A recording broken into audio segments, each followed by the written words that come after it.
Hey, Shabbat Shalom, everyone. Welcome to Messiah Nation. Thank you guys for joining us on this Sabbath. Today, we're going to talk about the waters of Meribah from the portions this week. Hope you guys had a great week, but if you didn't, guess what? It's Shabbat, and you get a chance to spend some time with your family, spend some time with the Lord, and spend a few minutes with me, learning about the word or the passage where we hear about the waters of Meribah. Today, we're going to be in Numbers chapter 20, and let's read this portion real quick so that we can have a context for what we're going to talk about today.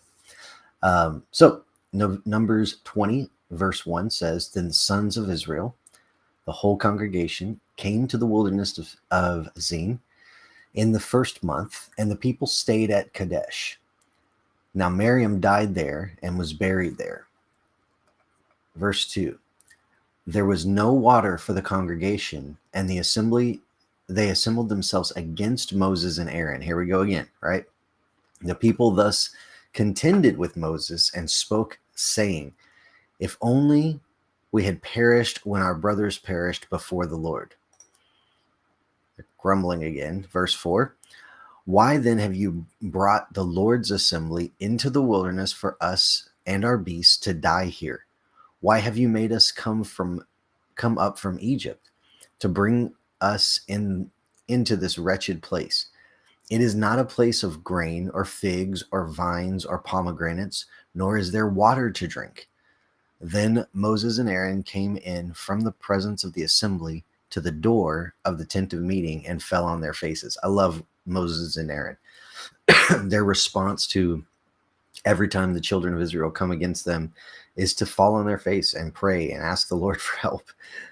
Now you have the congregation saying there's not figs, there's not vines, there's not pomegranates, there's not even water, right? So they take it to the most basic of needs. You guys have deprived us of all these things. Why'd you make us come out in the wilderness? Then the glory of the Lord appeared to them, and the Lord spoke to Moses, saying," verse 8, take the rod, and you and your brother Aaron assemble the congregation and speak to the rock before their eyes, and that it may yield its water. You shall thus bring forth water for them out of the rock, and let the congregation and their beasts drink." So Moses took the rod from before the Lord, just as he had commanded him. And Moses and Aaron gathered the assembly before the rock. And he said to them, "Listen now, you rebels. Shall we bring forth water for you from this rock?" Now, from the very first question that Moses asks them, you're not getting a great feeling here. Moses seems like he may be flying off the deep end because he's calling them names. He's putting things on himself, right? And then verse 11 is where it kind of goes south for Moses here. But it says, "Then Moses lifted up his hand and struck the rock twice with his rod, and water came forth abundantly, and the congregation and their beasts drank." So that seems like a good thing, right? The water came out. The ends justify the means, so to speak, right? Well, not according to verse 12. "But the Lord said to Moses and Aaron, because you have not believed me to treat me as holy in the sight of the sons of Israel, therefore you shall not bring this assembly into the land which I have given them." Those were the waters of Meribah, because the sons of Israel contended with the Lord, and he proved himself holy among them.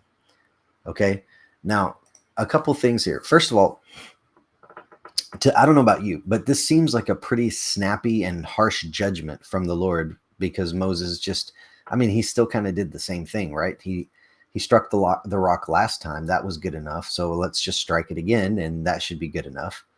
But we have to remember that the rock is Yeshua. He is the rock that the builders rejected, the stone that the builders rejected. He's also referred to as the rock, or even Yah refers to himself as the Father refers to himself as the rock. So there is something significant about why he wanted to do things the way he did. Maybe it's because The first time Moses struck the rock, because when Yeshua comes the first time, he's going to be stricken, right, with the rod. He's going to be struck down.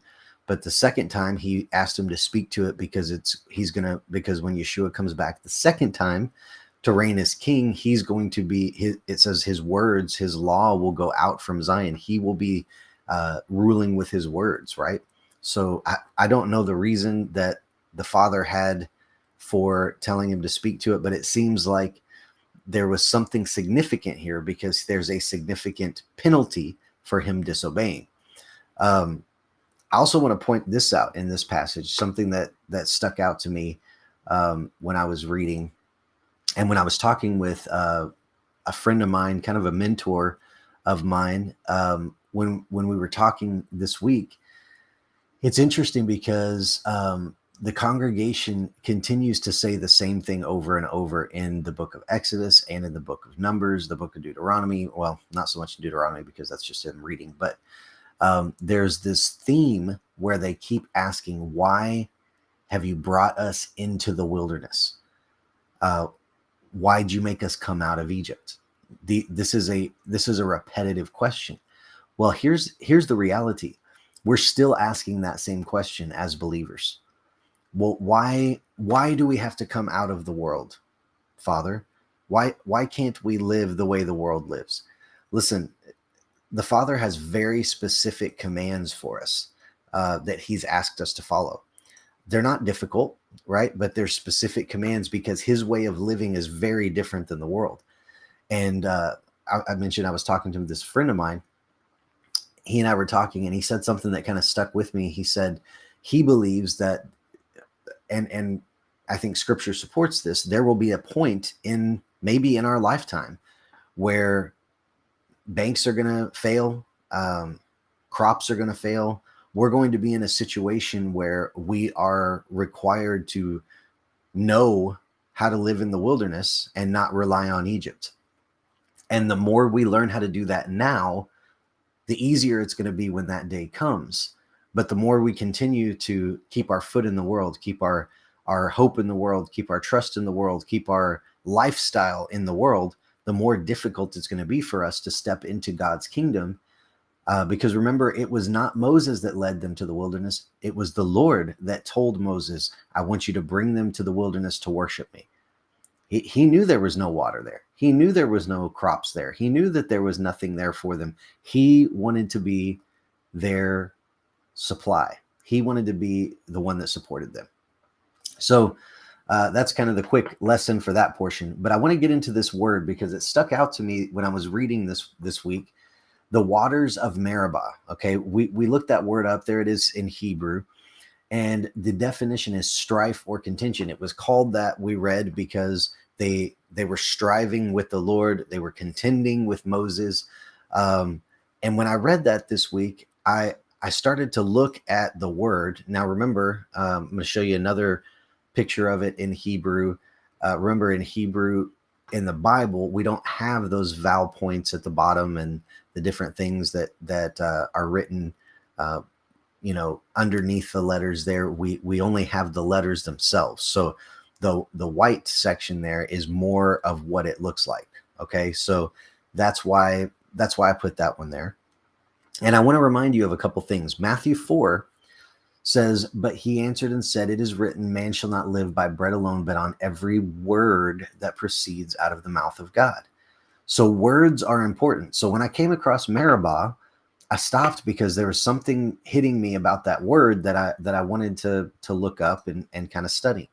I want to give you another verse in Matthew 5 where Yeshua himself, our Messiah, says, for truly I say to you, until heaven and earth pass away, not the smallest letter or stroke will pass from the law until all is accomplished. So what we're reading here, if I show you this word again, Meribah, every single one of those strokes, every single one of those letters is important. So you can judge this for yourself, but this is just something that stuck out to me when I was reading that word. If you look at the word Meribah, you notice that remember, right to left, it's Hebrew. We've got the mem, the resh, the yod, the bet, and the hey. When you look at it, that that yod it kind of looks like an apostrophe in our language, but it's a letter that is kind of right in the middle. And the yod, the definition of the letter yod, or what the word yod, what yod means, is hand. Okay. And when I looked at that, that just stuck out to me in my mind. All right, I'm not a super visual person, but this is kind of what I saw when I looked at that word. You have a hand separating two letters on the right, two letters on the left. So on the right, you got the mem and the resh. On the left, you've got the bait and the hay. And those things, it's almost like that hand is separating two thoughts. So I started to dig into this word a little bit. And if you look on the right there, you've got the mem and the resh. The mem means waters or womb, right? And a resh is the head or the first. Or the head or the top position. Also, the word prince. So that's what those two letters mean. If you put them together, we have this thought: the prince in the womb. Well, that's our Messiah. That's Jesus. That's Yeshua HaMashiach, right?